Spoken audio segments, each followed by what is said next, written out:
Our next speaker tonight is David Harland, who's Chief Executive of Eden Project International, which we'll explain to you.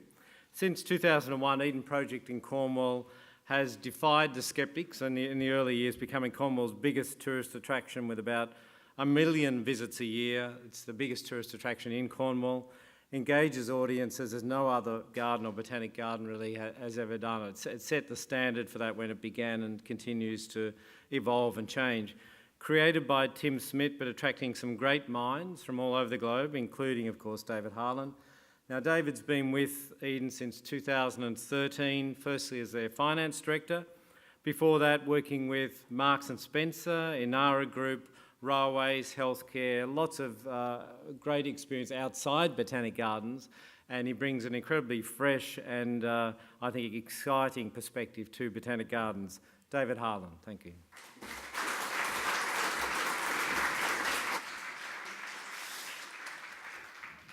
Well, whilst I'm just setting up here, if you want to have a little stretch, why don't you have a little stretch and a shake so that we're ready for the next 25 minutes? Yeah, why not? Should we do that?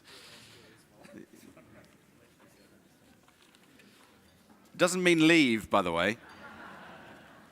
Just a stretch. Right. I'm missing a clicker. Aha, here we go. Everyone feeling ready for the next 20 minutes or so? Well, look, I thought I'd start you with a little film. Actually, I'm going to start differently. How many of you have been to Eden? Has anyone here been to Eden? Oh, that's a surprising number. Okay, so a few of you know. Well, those that, you have to be quiet for the next minute, okay, those that have been. If you haven't been, I'm hoping that this video, and I'm going to get out of the way, I'm being stretched by this microphone, by the way. Whilst I fix that, hopefully this will work.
So that makes me feel rather homesick on one level, because I'm 11,781 miles from home right now. But I thought I'd tell you just a little bit of the history. There we go. That's me. There we go. So it said in the video there, look, we're a social enterprise, we're a charity. Actually, look, charity doesn't really bother us. The charity is just about actually accessing different funds. A social enterprise is really interesting because actually that's enterprise and society. And so what Eden is actually about is trying to do something that is good for society, is good for the environment, and we do it in a particular way. We want to inspire people to look at the natural world in a very different way. And actually, our journey started at this garden, which is called the Lost Gardens of Harland. Tim, our founder, was there back in 1990, and he found this garden that had been basically left at the end of the First World War. The soldiers had gone off to fight, and basically they never returned. And it was then boarded up, and much was talked in the local area in Cornwall about this garden. And one day he went in there with the owner of the estate and discovered this garden very much left as it had been in 1915. And he decided he'd turn it into that. And that's the second biggest tourism location in Cornwall. There's about 330,000 visitors a year. It's the most romantic garden in England, if any of you want to propose or anything like that. And it is also the birthplace of Eden, because Eden came out of this place, as you saw. So I come from Cornwall originally. It was that kind of typical place, boom and bust of mining. So we'd had, God, if we go back, we'd had copper, we'd had lead, we'd had tin mining. We then had China clay. And this industry in the 80s and 90s employed something like 20,000 people in the local area. By the time we get to here, it's about 1,500 people. So you can imagine this was a place that was without hope. It was good things didn't happen there. And frankly, if you were going to do something with your life, you were going to go and leave Cornwall. There was no universities there. There was nothing. Also at that time, do you remember the environmental lobby was saying to us that we were going to a hell in a handcart in the late 90s? We were all doomed, and you couldn't do this and you couldn't do that, and it was all doom and gloom. And actually, our reaction to that at that time was that actually we all wasn't lost, and that if we could find a way of communicating an act of transformation so great that people could then say, look, there is still hope, then that's what we had to do. And that indeed is why we took this sterile, derelict, poisonous place and took it from that you see on the screen to that you see today. Now, we might be good at growing plants at Eden, and we are, but it's a lie, this slide. It says 2001. There's no way we grew that many plants and made them look that good in 2 years, by the way, or 3 years. That's about 2015. But we've had a little bit of success as we've gone along. If you haven't been, you saw a little bit of an idea there. You've got a rainforest in captivity. People always like that line. We've got a very large biome there, 20-odd thousand square meters. We've got fantastic outdoor gardens. We've got a Mediterranean. We've got retail and catering. But actually, we've also got all sorts of other things that we lay onto this place. We've got sculpture, we've got arts, we've got interesting science. We've got things like zip wires, because we actually want to get to different audiences. We don't necessarily just want a traditional Botanic Garden audience, although we want them as well. And we generally get people to stay around 5 hours with us, so it's a good length of time. By the way, if you don't know, we are in the far southwest of England, so only about 500,000 people live in that little area there. So very remote, quite a poor place as well. In fact, the poorest area economically in England. And as I say, we've had a little bit of success. Tim very kindly just said that we were the biggest tourism outfit in Cornwall. We're the biggest tourism outfit in the south of England outside of London, but who's counting? So we still have 1 million visitors a year coming to the hole in the ground in Cornwall. And pound for pound, 140 million pounds is a lot of money to build one of these Edens. But 2 billion directly into the local economy means that's a pretty good investment when you look at it. We've got 400 people working, and we also buy about 80%, it's not up there, we buy about 80% of all of our goods are bought locally. In fact, we're willing to pay more to local suppliers if they can prove to us why it is that it costs more to supply locally. And that's allowed us really to be an economic stimulus. And a few people have said nice things to us as well. And it's this sort of combination of different factors. So yes, we've got fantastic architecture. We do these education programs. And we try and convince people to come time and time again. And we do that, as I say, by also overlaying some of these programs that we've got here. And Paul talked a little bit about public engagement with science. So we're trying to tackle issues of climate change. We're trying to tackle issues of water usage, of food security, of food safety, but we don't do it in a sort of obvious way. We don't do it in a sort of preaching way. We tell people stories about what are going on. We just had a summer program as a good example. We just had a whole load of exhibits about space. And actually the message of space, we in a sense don't have any right to talk about space, but we take people on a journey. The kids love it. They get to go and pretend to be astronauts, all that sort of stuff. But actually the message underneath it all is our planet is pretty damn cool and we better look after it. And so that's the type of thing that we do gently. We're also big believers in the combination of arts and science together.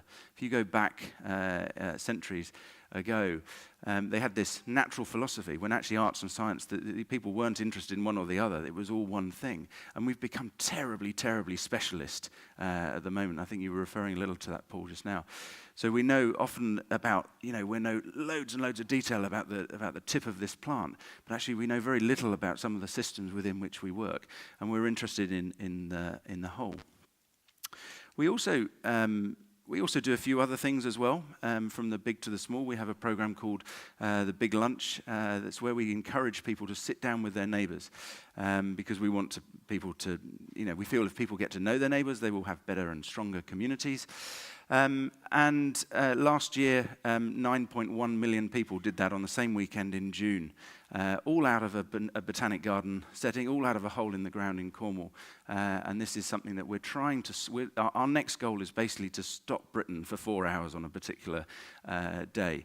Then we do the very big, but we also do the very small. These lovely people here are part of our COPD group, so chronic obstructive pulmonary disorder. And this is part of something now that we're seeing in the UK called social prescribing. So you go to your doctor, you've got a particular condition, and they prescribe activities within the natural world. They prescribe, a course of walking. And what's amazing is when you talk to these people is that Eden's quite hilly, as you might have noticed. They come to us to start with. They may only be able to walk 100 feet, but actually over time and with access to people and to a social network, you see people actually then months later walking around the site and really feeling that they're part of a community. And you saw we do all the flashy stuff. By the way, thanks for Kylie Minogue. She's our quickest selling artist ever for next summer. So if you're around on July the 2nd and July the 3rd, come and see Kylie. So if you know how to get a ticket.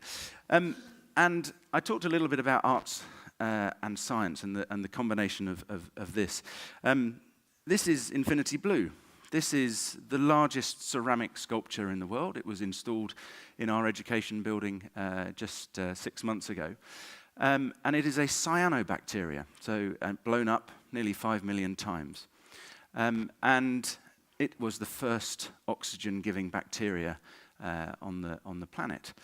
And it forms part of an exhibit called Invisible Worlds. And we've got a little bit of footage. If we can just cut the lights for a second, and if I press this button, you'll get a little view of it.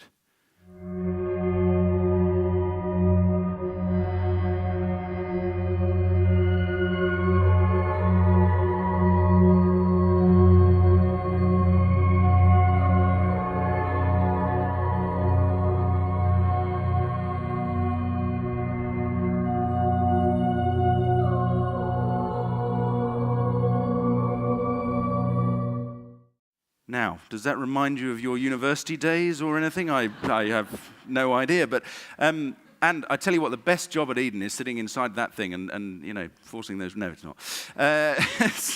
But the reason that we're doing that, is that actually you see people just captivated by this thing. You're then able to talk to them about what it is, the fact that actually the things that are too small for us to see, so all the microbes that are actually controlling our lives and, sorry, lost my train of thought, that are actually not allowing us to control our own lives. They are controlling us, if you like. They're making us feel particular things. They're making us look particular ways.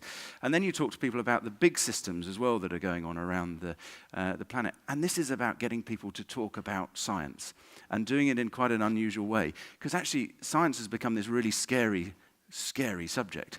And that's actually scientists' fault, by the way, because they are rubbish at communicating. Including us, by the way. They really are. And because they're interested in their particular thing, and they think the general public are interested in it as well. But actually, people are interested in the whole and the connectivity. And we have a belief that actually, if the world's science centres were half as good as they thought they were, and I include Eden in this, by the way, then we would not be in the mess that we are in today. If we had communicated our interdependence on the natural world in a better way, then we would be able to talk about climate change. We'd be able to talk about actually what was going on in the world. And that's why we're here in Melbourne. And I'm just going to talk a little bit about Botanic Gardens. And here we are in absolutely wonderful old institution, 170 odd years, something like that.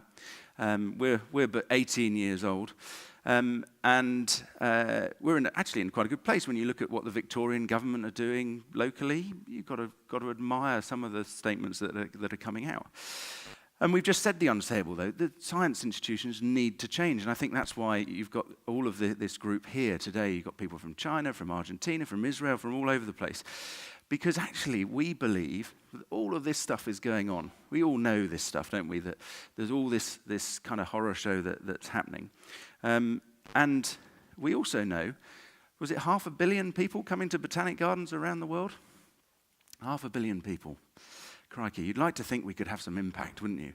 And we are tackling all of the issues that Paul's talked about. I've got some others up there as well. We're rather obsessed by the last one, by the way, because we feel that if people had a bit more wonder and a bit more awe about the natural world and could remember that, then actually they may well respect a little more. And we know that people are coming in, but is it making a blind bit of difference? Are we actually slowing down climate change? Are we changing people's lives in any ways? And that should be a test for an institution. And of course we can all do more. But the biggest worry that we have, the biggest risk that we have, is that we're seen as irrelevant. And that would be a great shame, because actually in the room here, I'm surrounded all the time by ecologists and botanists and horticulturalists. They really know stuff. They know how things connect together, and they could really have a voice, and that's what we're trying to do over the last couple of days. But it's not just Botanic Gardens. There's all sorts of science institutes, and we actually believe in people. We believe that people have got ourselves into this mess, by the way, and we can get ourselves out of it as well. And frankly, if we don't, then we should fry. But there are great things going, and Paul has already featured a few of these, so I will go very, very quickly over some of these big landscape projects that are going on.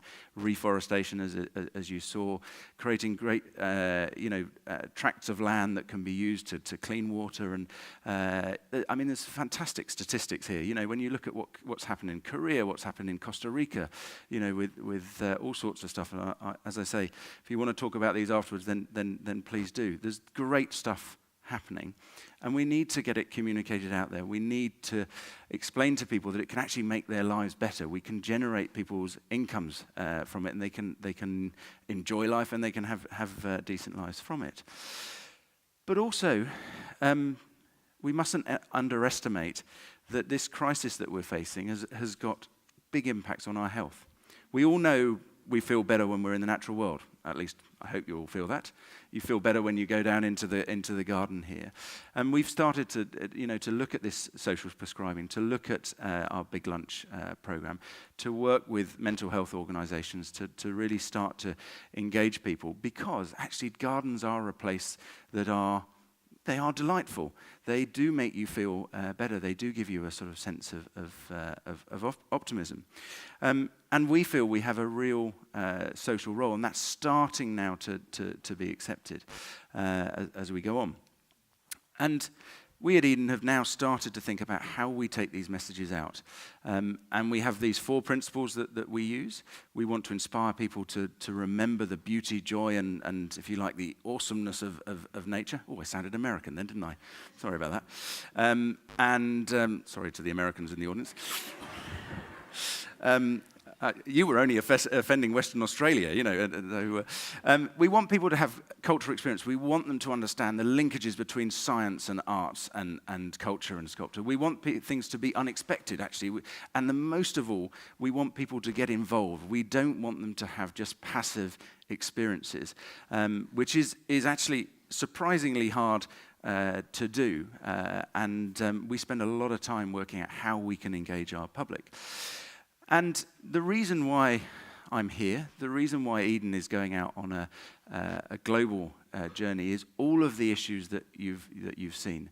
So yes, we can talk about food safety, food security, water, extinctions, biodiversity, habitat loss, all of that stuff with climate change. And we were challenged a couple of years ago by our board as to what it was that Tim, our founder, and I were doing. And a throwaway line in that particular board meeting was an Eden project on every continent. And they all relaxed suddenly. I don't know why they relaxed, because it terrified us. But the reason that we want to do this is that we feel that if you are to have some success in talking to the public, you can only do so much through social media. You can only do so much through a digital platform. You've actually got to have some physical infrastructure. You've got to have some demonstrations, and you've got to provoke people into doing that. And we started this journey a couple of years ago. And we now have a few sites around the world that we're working on. And I thought I'd just show you a couple. They each have a theme. So they all each form part of a network, or at least that's our intention. So one that you'll see in a moment is Qingdao in China. That is a theme of water. And we want to tell the story of water abundance and water scarcity, within a setting. But we also have some natural sites as well. So we have a piece of rainforest in Costa Rica. We're working in the Seychelles on a marine Eden, and you'll see one in a second in California that we're working on. When we first started this journey, we were being approached a lot in China. And one of the how did that happen? Can I go back? There we go. One of the things that we learned quite quickly was that our Western media portrays in some way that the Chinese don't realize that they have a problem. But if you've ever been to China, you'll know that there are, it's difficult to breathe, there's worries about water, there's worries about food, and all of those different things. But boy, do they know it. And when you look at the investment, hang on, what's going on here? I'm clicking forward. I don't know why. I'm actually not doing anything there. This is by the power of all of your minds. And stop it now. So, look, he's doing it again. Anyway, they know they've got a problem, and they would like to do something about it, and we felt that we had something to play. So this site is about twice the size of Eden in Cornwall. It's got 2 rivers down the side. It's got the sea at the front. And although we didn't want to do a biome, we couldn't avoid it for this first one. Now, then, because is this you making this happen because I'm running out of time? No. Okay, so then we've got Yan'an. Yan'an, if you have never been, and I certainly hadn't, is where the end of the Long March was, so it's a very significant site. It is also troglodytic. Go back. It is troglodytic, and it has a huge temperature range, so people used to shelter away from the heat and the cold by building homes. I really wish I could stop this doing this. So we're developing there a story about soil. Now, when we go on to the next one, we're also working at the Business Olympics, Expo 2020 in Dubai. These things that you're looking at here, a little bit like Gardens by the Bay, this is a bit blingy for our taste. But this building here, $500 million, those little things that you saw, E-trees, are collecting water, and they're trying to make this building at Expo be water neutral for the period of Expo, which would be a pretty good result within the desert. It won't, by the time we've been finished with it, be called a sustainability centre, because nobody wants to go to a sustainability centre. Nobody wants to go to an environment centre. It sounds like an awful place to spend an afternoon. So we need to rename that. But this will have a fantastic legacy as we go on. Then we've also there's a few exhibits. Then we've got Eden Project Morecambe. That's in the north of England. This is on the edge of an amazing tidal board, and just the most fantastic place. It's a Ramsar site, triple SIs. We've just announced that one, and we're rather looking forward to moving forward with that. That's a marine Eden, and I thought I'd give you a little taste. And then we've got this fella, sequoia trees. Now, I don't know if you've ever had the fortune to go to California to see these amazing trees. They live up to 4,000 years. and they are incredible when you see them. I don't know if you're getting the resolution here. And we were approached by a group over there to say, would we be interested in working on a project? And one of the world's 3 largest trees is on this site. And then they said, would you like to climb it? And that's a pretty terrifying prospect, because these things are 240 feet tall. But it was the most incredible experience, if I can just take you there for a moment. If you imagine... Did that just move again? This is very irritating. I don't know why it's doing this. Anyway, I'm going to blame Australian technology or something. So, right, is that now paused, do we think? If it goes onto a man with some underpants, then we know we're in trouble. So if you imagine being... you see. I don't think I meant to tell this story. Tell you what. We're escape, do you reckon? I don't know. Anyway, listen. So you go up to 240 feet. A couple of young men haul you up there, basically, because you're on an elevator rope system. You are up at the top, and to one side you have Death Valley. On the other side you have the Sequoia National Park. And it's almost, it is a metaphor there as you look at that. And you realize actually that in the time that tree has been alive, 37, I think it is, civilizations have come and gone in that time. Remember those Egyptians?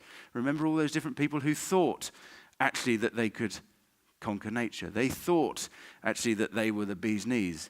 But they've come and gone. And surely that is something that we ought to consider as well. Have we become too cozy? Have we become too establishment? And that's why we love that project, and that's why we're working with those trees, because we feel there's something that we could do with that. Now, I'm going to talk about him for just very, very quickly. You all know about the triple bottom line. Of sustainability, environmental, financial, social. That's very much how we develop our projects. And we think about all of those things. I showed this to an Aussie yesterday, and the first thing they said is, that's interesting where social is, which I'd never thought about. So anyway, what we then had to think about was that actually these are global issues that we're tackling. And you won't know this particular writer, I don't think, so George Monbiot, probably Britain's best environmental writer. And if the screen flicks now, I'm going to be really annoyed. And he wrote a really good article recently that pointed out that 60,000 people had signed up to a tweet that said that Starbucks and Costa Coffee should instantly remove plastic cups from their supply, and they should replace them with corn cups. Now, 60,000 people in 24 hours said that they wanted that to happen. It would have been a disaster if they did that, as many of you will realize, because actually to produce the corn and the maize to make the cups would have been worse on the environment than the plastic. And what he goes on to stay within the article is something actually that we firmly believe, which is that actually what we require now is not tweeting our gratitude, if you like. What we require is long-term thinking. We require actually some changes in how we live. We need to live more simply. And we just don't need to swap out one type of consumerism for another. We need actually to think about long-term solutions. We also have, in the UK at the moment, we just had this campaign from a very big supermarket chain called Iceland. And I'm not here as an advocate for Iceland, by the way, but what they were going out to say was, we are going to remove palm oil from all of our production. And they did this campaign, which was this little character up here, is called Rangtang. And Rangtang, within the advert, basically explains why palm oil is bad. It used footage from Greenpeace. Our advertising standards agency said you can't use that because it's political. So then what happened was this went onto social media, and it was released into social media, and within a very, very short amount of time had got millions and millions of hits and had got people talking about this issue in a way that we hadn't seen. Now, you could argue Iceland should have done that 10 years before, but the interesting thing is that we are in a changing world, and that people can start to really think differently, and you can have impact in very many different ways. So, that is my last slide, whether I want it to be or not, I don't know. And I wanted to just finish by saying, look, I think Botanic Gardens have got an incredible opportunity to lead us through some really very difficult times. But we know it's tough. We know that we just don't need another fact. We know that science, everyone knows all of these facts now. But actually, we want to change people's perception, and we want to be out there talking about this. And if you, for a moment, accept that climate change has actually happened rather than is happening, then actually that changes our whole perception on the world. It changes the type of leaders and the type of leadership that we need. And a good example of that was, we had Churchill within the war. He didn't work outside of war because actually the time frames had changed completely. And actually right now we need a very, very different sort of leadership. And that's why we're here in Australia. It's why we are working with our colleagues around the world. It's why we're doing these sites all around. And it's why we remain so hopeful and why we will continue to speak truth to power and hopefully do it with a pirate grin. So on that note, thank you for listening.